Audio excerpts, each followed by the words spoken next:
You can roughly locate any community in the world, somewhere along a scale running all the way from democracy to despotism. One to the democracy end, another somewhere in the middle, and a third. Let's find out about despotism. This man makes it his job to study these things. Well, for one thing, avoid the comfortable idea that the mere form of government can of itself safeguard a nation against despotism.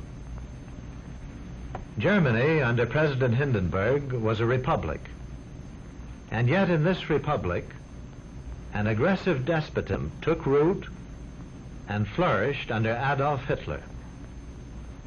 When a competent observer looks for signs of despotism in a community, he looks beyond fine words and noble phrases. For which it stands, one nation, indivisible, with liberty and justice for all.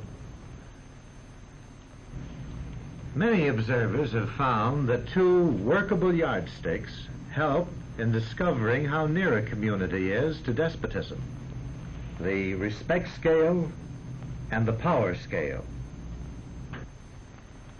A careful observer can use a respect scale to find how many citizens get an even break.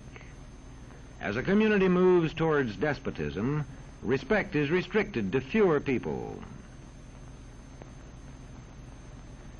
A community is low on a respect scale if common courtesy is withheld from large groups of people on account of their political attitudes. If people are rude to others because they think their wealth and position gives them that right, or because they don't like a man's race or his religion.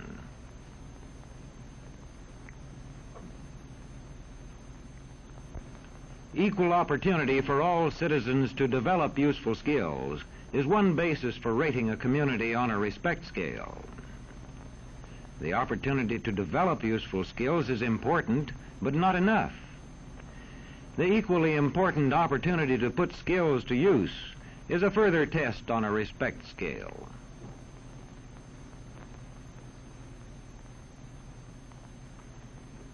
A power scale is another important yardstick of despotism. It gauges the citizens' share in making the community's decisions.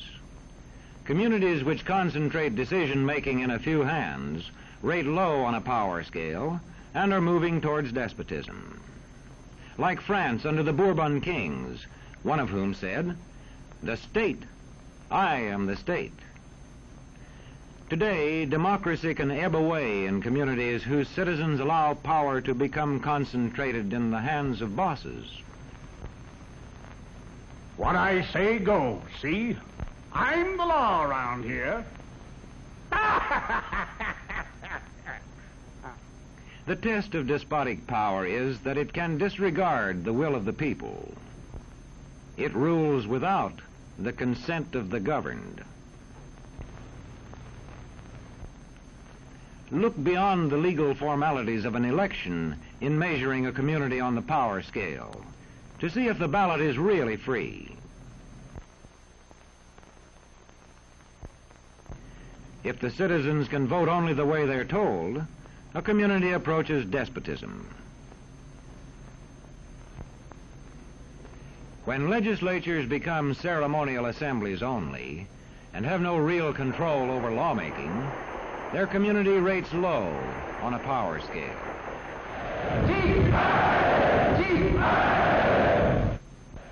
In a downright despotism, opposition is dangerous, whether the despotism is official or whether it is unofficial.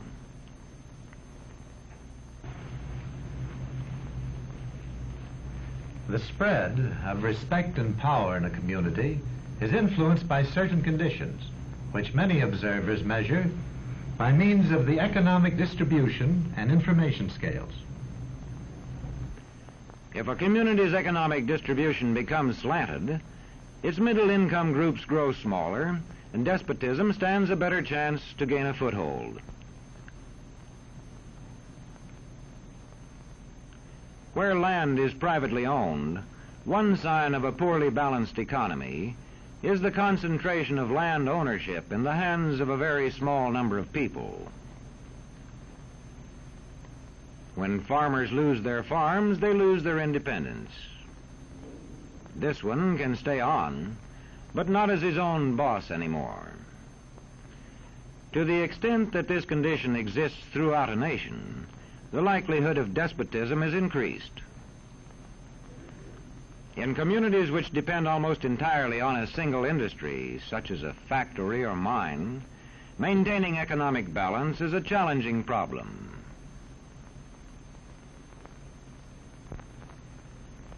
If this condition exists over the nation as a whole, so that the control of jobs and business opportunities is in a few hands, despotism stands a good chance.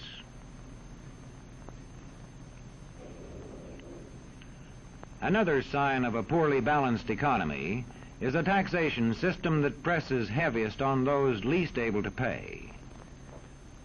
A larger part of a small income is spent on necessities such as food. Sales taxes on such necessities hit the small income harder.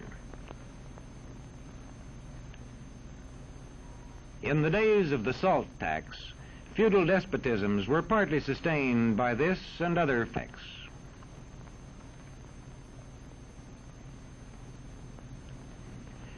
A community rates low on an information scale when the press, radio, and other channels of communication are controlled by only a few people, and when citizens have to accept what they are told.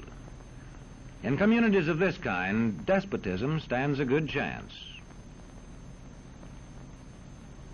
See how a community trains its teachers. Bear this in mind. Young people cannot be trusted to form their own opinions. This business about open-mindedness is nonsense. It's a waste of time trying to teach students to think for themselves. It's our job to tell them. And when teachers put such training into practice, despotism stands a good chance. These children are being taught to accept uncritically whatever they're told. Questions are not encouraged. How can you ask such a question? Have you got a textbook? Yes, ma'am. Does it say here that our law courts are always just? Yes, ma'am. Then how dare you question the fact? Sit down. And so we aren't surprised when... But it must be true. I saw it in this book right here. And if books and newspapers and the radio are efficiently controlled, the people will read and accept exactly what the few in control want them to. Government censorship is one form of control. A newspaper which breaks a government censorship rule can be suspended.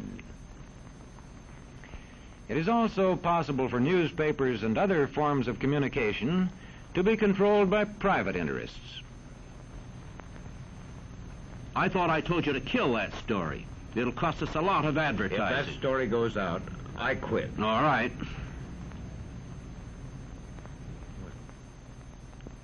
What sort of community do you live in? Where would you place it on a democracy-despotism scale? To find out, you can rate it on a respect scale and a power scale. And to find out what way it is likely to go in the future, you can rate it on economic distribution and information scales. The lower your community rates on economic distribution and information scales, the lower it is likely to rate on respect and power scales, and thus to approach despotism.